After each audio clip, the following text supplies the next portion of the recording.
Selamat malam para pemirsa Pagak TV dimanapun Anda berada. Assalamualaikum warahmatullahi wabarakatuh. Bersama dengan saya Heni Wardani berada di Pondok Tangguh, tepatnya di Jalan Bantaran Barat 2 di depan Kelurahan Terusrejo, Kecamatan Loaru. Bersama dengan saya bincang-bincang sebentar uklam-uklam dari warung ke warung. Selamat malam Pak Asrat. Selamat malam Bu Heni. Apa kabar? Baik, alhamdulillah. Di sini kita perkenalkan salah satu pemilik dari Pondok Tangguh dengan menu soto Banjar. Nah, ide Bapak ini dengan konsep seperti ada gubuk ya Pak ya. Nah, di sini ada beberapa banyak sekali tanaman. Nah, inspirasi Pak Asrat ini bermula dari apa dulu? Monggo, bisa diceritakan sedikit. Terima kasih Bu Heni. Awalnya tempat ini itu tempat sampah ya, pembuangan gagalan. Terus kita punya ide dengan Pak Tri yang tadi itu ditata, terus ditanami. Akhirnya ada beberapa tanaman yang sudah terpampang seperti ini. Jadi hijau bagus. Nah, untuk selanjutnya saya punya gubuk yang di wilayah saya pindahin ke sini. Nah, itu fungsi utamanya adalah awalnya untuk pertemuan, untuk cangkruan, untuk nongkrong diskusi tokoh-tokoh masyarakat Terusrejo, RW, RT, Pak Lurah, Pak Camat maupun bahkan di sini juga sudah ada beberapa pejabat, ketua dewan, Bapak Wakil Wali Kota juga sudah pernah hadir di Pondok Tangguh ini. Nah, selanjutnya atas usulan teman-teman dibuatlah semacam cangkruan untuk kopi. Ya, ngopi, sambil diskusi, sambil membahas sesuatu, jadi berkepanjangan. Nah, ada yang punya ide, bagaimana kalau dikasih menu makanan?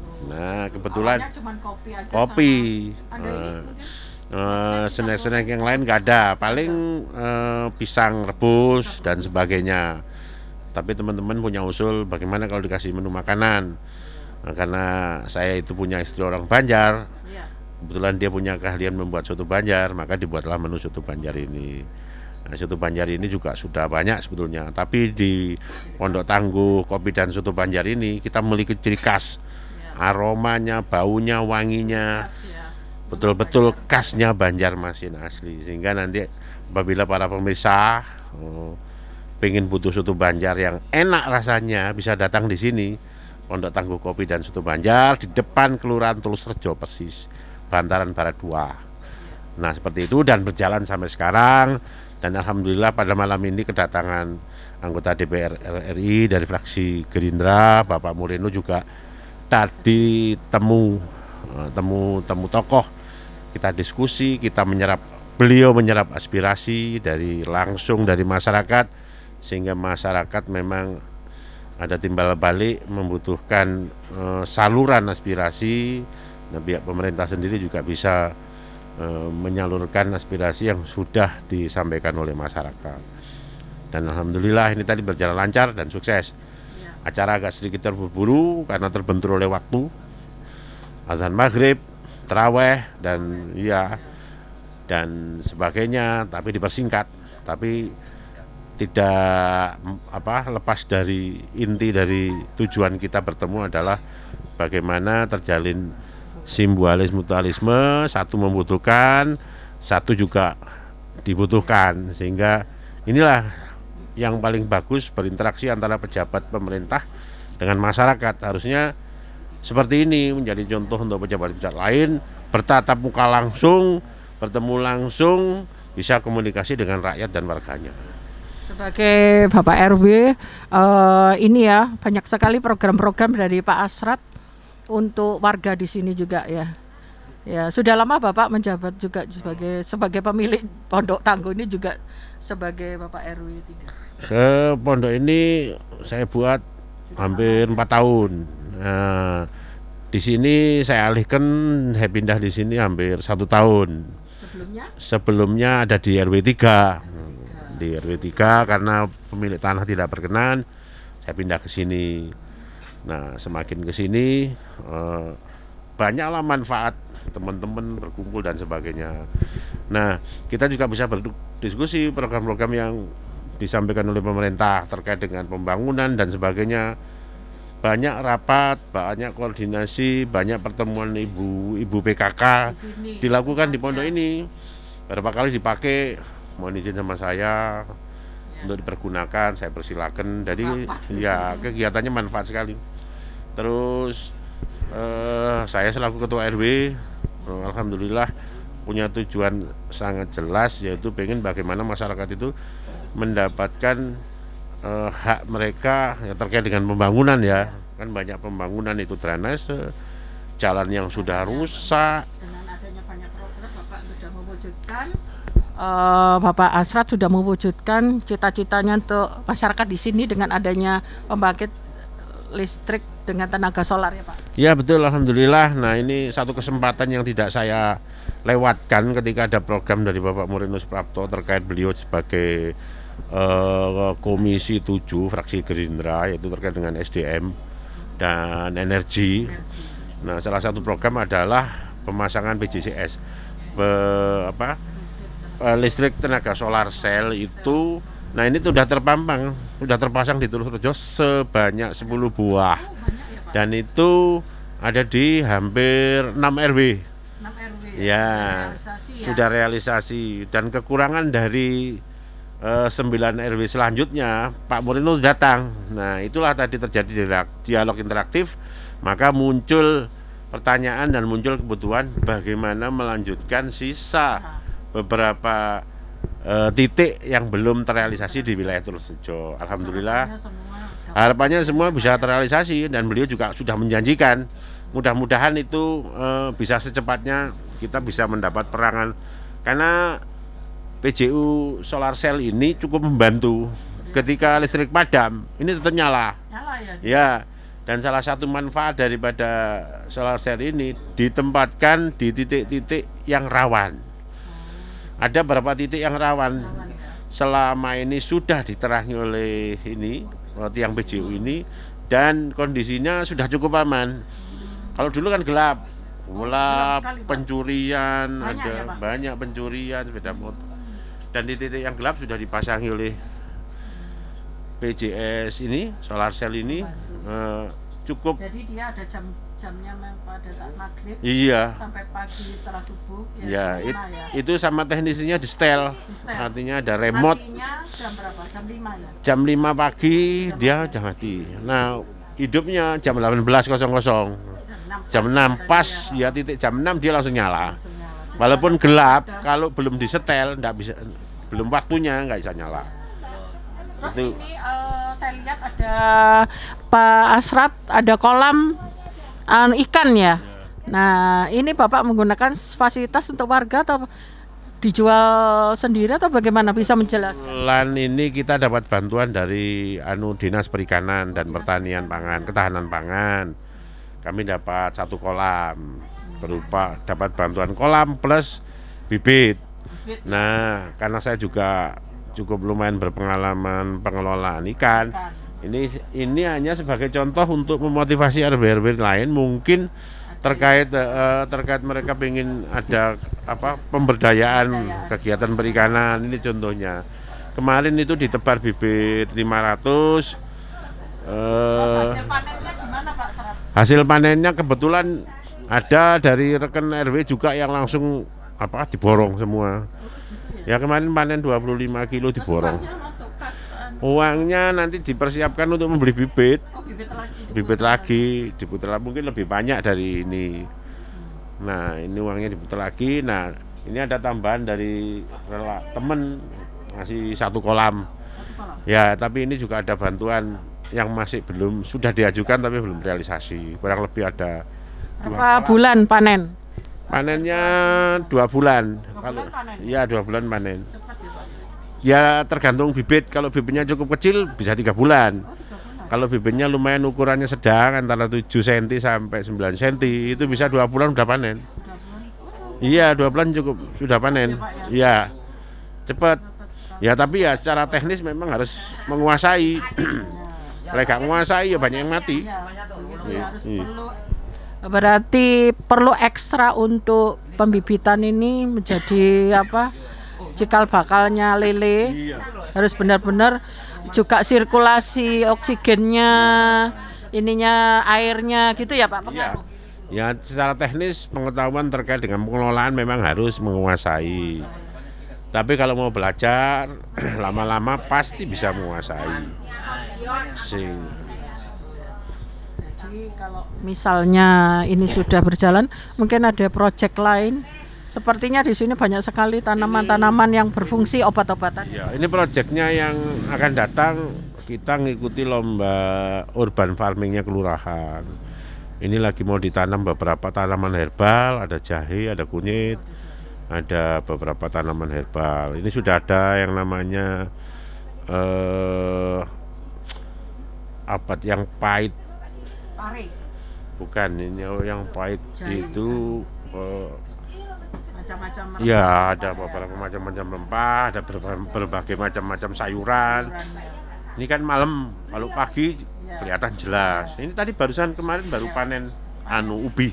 ubi. Oh ya tadi saya lihat ya ubinya. Iya, ubi jalar itu loh. Udah panen. Padahal tanahnya sebetulnya dasarnya tandus. Tapi tandus. Masih kering ya, saya Iya, bisa dikelola. Ada Pak Tri, beliau ini ya ahli juga di bidang Hasil ini apakah masyarakat menikmati apa hanya ini memang ini yang betul-betul menikmati ya masyarakat sekitar. Ini kita ngurusin juga nih. ya kita kemarin itu panen lombok walaupun tidak banyak. Ya, Itu warga ada yang minta. ya. Karena anunya mahal. Ini Cabai rawit. iya ini ada tanaman apa namanya kelor. Kelor. Oh, Ada kelornya ada tanaman ini apa namanya kemangi. Mangi. Ya. Terus ada yang buat lalapan, ini banyak. Ada mungkin kalau pagi ibu-ibu itu minta ya kita persilakan untuk ngambil. Enggak spesial untuk kita jual. Jadi kita tanam bermanfaat untuk masyarakat sekitar. Jadi di sini tanaman-tanaman juga bisa dimanfaatkan untuk obat-obatan, juga untuk sayuran. Apa yang ada di sini bisa dipergunakan untuk masyarakat, dinikmati, ditanam bersama-sama, dinikmati bersama-sama. Terus ini kita untuk menu Pondok Tangguh ini macam-macam ya, soto Banjar, ada ayam geprek ya. Jadi para pemirsa yang ingin menikmati kuliner tepatnya di Malang Kota, di Jalan Bantaran Barat Gang 2 depan kantor kelurahan Turusrejo, monggo silahkan mencicipi hidangan khas soto Banjar karena ini memang aslinya dari Banjar ya. Yang buatnya apa? Orang Banjar bukan orang Malang. Terima kasih Pak Asrat. Kita beralih ke salah satu pengurus di sini ya. Mungkin bisa memperkenalkan diri Pak Ketua RW. Saya Ketua RT sebenarnya. Ketua RT. Ya. Ya Bapak siapa? Saiful. Pak Saiful. Betul. Dengan diadakan sering pertemuan di sini, bagaimana manfaat Bapak bertatap muka langsung dengan para tokoh, misalnya dengan Pak Moreno, reses tadi?